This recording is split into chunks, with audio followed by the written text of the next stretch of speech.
noise from their homes. There are still mold and feces drying up in some areas from the receding water. So as city council president, you don't know if the city of Patterson has a master plan for next time? I am afraid to say no, I do not.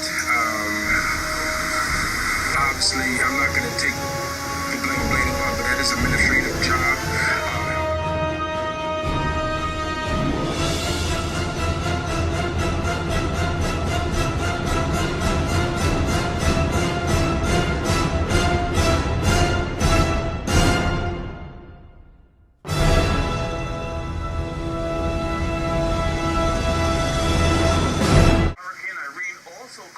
Budgetary problems for the city. Prior to the hurricane, Patterson had a $2 million deficit.